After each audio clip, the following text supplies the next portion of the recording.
Bismillahirrahmanirrahim. Assalamualaikum warahmatullahi wabarakatuh. Sobahal khair ayat talabah. Oke, berjumpa kembali dengan materi bahasa Arab. Pada kesempatan kali ini kita akan membahas tentang dhamir.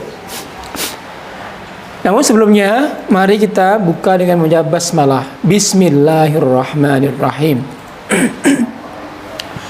Dhamir atau kata ganti sering kalian jumpai dalam bacaan-bacaan bahasa Arab.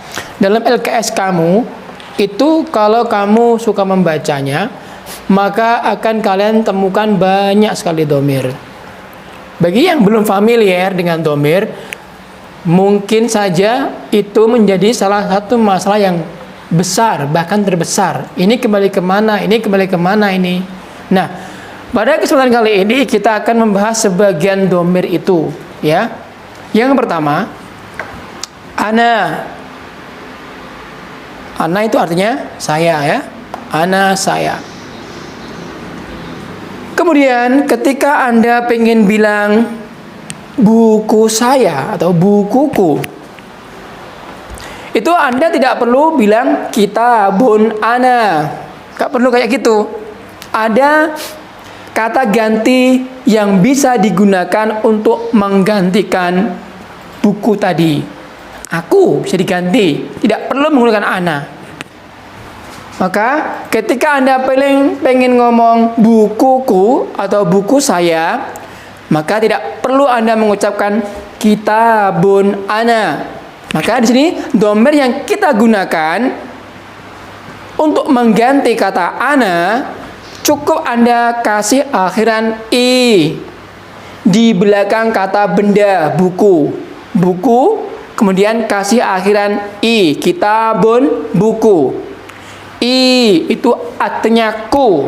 Maka dengan menggandeng kitabun dengan akhiran i menjadi kitabi. Kitabun ditambah i menjadi kitabi, buku saya atau bukuku.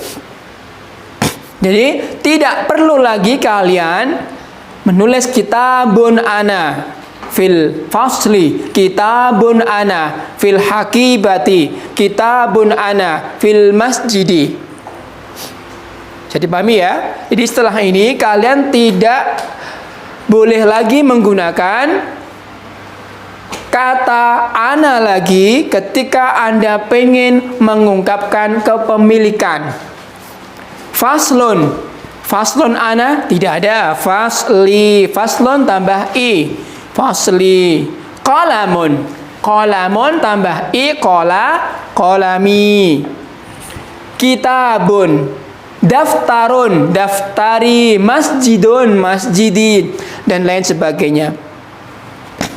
Jadi setelah ini tidak boleh lagi menggunakan ana untuk mengungkapkan kepemilikan terhadap sebuah benda. Kitabun benda, ya. Kemudian yang kedua, anta. Anta itu kamu, laki-laki. Untuk menggantikan sebuah benda milik seorang laki-laki, gimana caranya? Maka untuk anta, kata gantinya adalah ka, anta ka. Ka ini artinya mu, khusus untuk laki-laki. Caranya pun sama, kitabun ditambah ka, kitabun ditambah ka menjadi kita buka. Tidak perlu Anda mengucapkan kitabun anta fil fasli, buku kamu di dalam kelas. Itu enggak ada kayak gitu, ya. Yang ada kita buka fil fasli, bukumu, hei, seorang laki-laki ada di dalam kelas.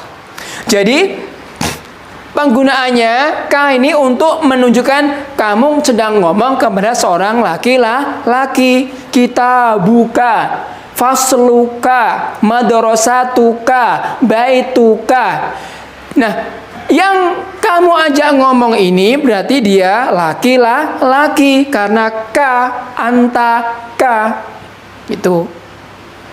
Kita buka, masjiduka, qalamuka, baituka, fasluka, dan lain sebagainya. Sedangkan untuk putri gimana, Pak? Untuk putri anti. Anti itu kamu perempuan.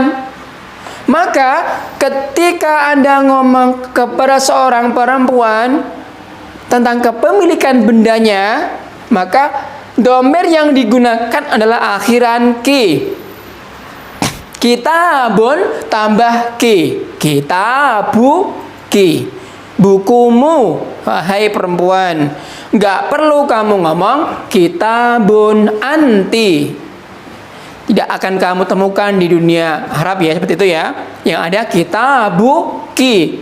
Nggak kitabun anti. Kepanjangan itu. Nggak boleh. Sama, cara ini pun bisa kalian gunakan untuk menggunakan diganti dengan benda yang lain.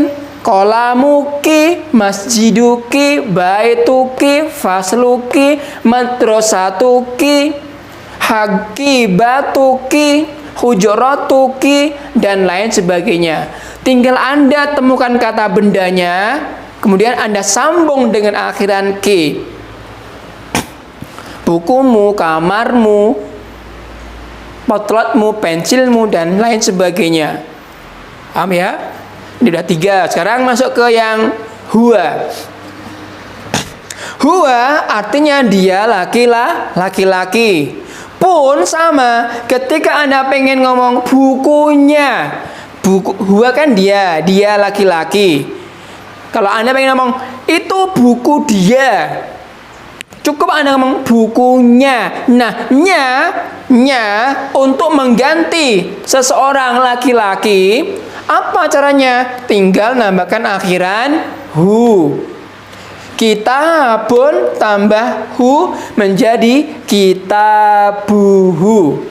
Bukunya.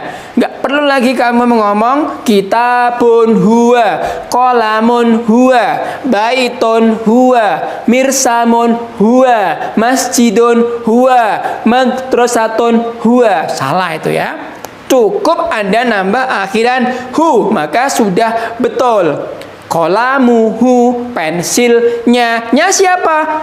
Dia laki-laki. Qalamuhu, madrasatuhu, baituhu. Nah, ketika Anda jumpa dengan akhiran hu, otomatis itu nyanya, dianya pasti seorang laki-laki. Apakah si Ahmad? Apakah si Ibrahim? Fulan? Dan lain sebagainya. Kemudian dhamir selanjutnya hiya. Hiya itu artinya dia perempuan. Hiya Aisyatu hiya, talibatun hiya, mudarrisatun. Semua yang berjenis kelamin perempuan Anda gunakan kata dhamir hiya. Pun sama, ketika Anda pengen ngomong bukunya untuk ke perempuan, maka akhiran yang digunakan adalah ha. Kitabun tambah ha, kitabuha. Qalamun tambah ha, qalamuha. Mirsamun tambah ha, mirsamuha. Haqibatun tambah ha, haqibatuha.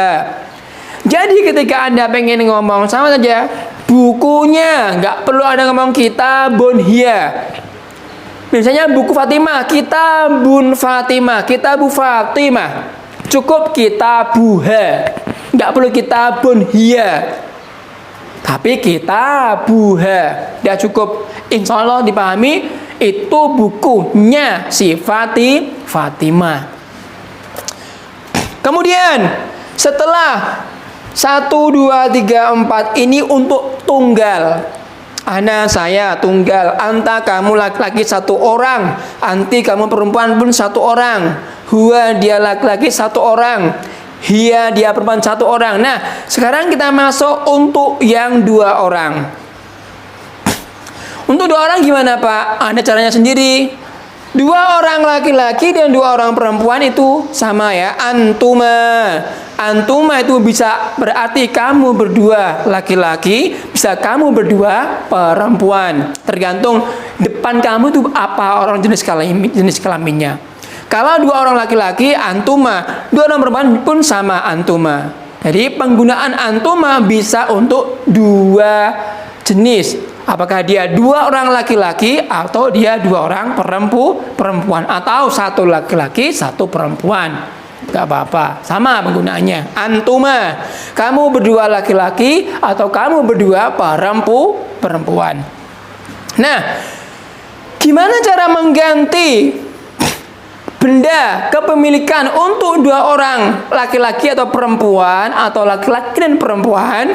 Cukup tambahkan akhiran kuma artinya mu untuk 2 orang, baik laki-laki atau perempuan. Misalkan kitabun ditambah kuma, kita bukuma, artinya bukumu berdua. Apakah itu 2 orang laki-laki atau 2 orang perempuan? Qalamu kuma, hakibatu kuma, baitu kuma, masjidu kuma, dan lain sebagainya. Tinggal Anda tambahkan akhiran kuma di belakangnya. Tidak malah kamu ngomong kitabun antuma, buku kamu berdua. Enggak ada kayak gitu. Tapi kitabu kuma, bukan kitabun antuma, itu enggak ada. Ya. Sekarang masuk ke huma. Kalau dia yang Anda maksud dia itu ada 2 orang, baik laki-laki atau perempuan, maka kata gantinya adalah huma. Dia berdua. Apakah dia berdua laki-laki atau dia berdua perempuan atau dia berdua 1 laki-laki 1 perempuan. Intinya ada 2 orang, bendanya tidak kelihatan, mereka berdua, maka gunakanlah domir huma. Kalau antuma itu 2 orang itu ada di depan kamu. Tapi kalau huma, orangnya tidak ada di depan kamu, nggak kelihatan. Makanya menggunakan mereka berdua. Kemudian maka gimana akhirannya Pak? Cukup kamu kasih akhiran huma. Kitabun tambah huma, kitabuhuma. Qalamun tambah huma, qalamuhuma. Baitun tambah huma, baituhuma, dan lain sebagainya. Jadi ketika Anda pengen ngomong buku mereka berdua, cukup Anda mengomong kitabuhuma, nggak perlu kitabun huma. Malah salah itu, kitabun huma salah, yang benar kitabuhuma. Qalamun huma salah, qalamuhuma. Qalamun, nah ini ya, ini gampang ya, tinggal Anda tambahkan saja, sambung saja. Kemudian 2 orang sudah, tunggal sudah. Yang terakhir apabila ada lebih dari 3 orang atau jamak. Ya, dalam bahasa Arab jamak itu ada 2. Jamak untuk perempuan, jamak untuk laki-laki. Antum, kamu semuanya, mungkin kamu mesti dengar ini ya, antum gitu ya. Antum itu artinya kamu semuanya. Ditujukan untuk laki-laki. Ini ditujukan untuk lebih dari 3 orang, 3, 4, 5 dan seterusnya. Itu masuk ke golongan antum. Antum, kamu semua laki-laki, maka belakangnya Anda ganti dengan akhiran kum. Kummu, semua laki-laki. Kitabukum, bukumu semuanya wahai laki-laki.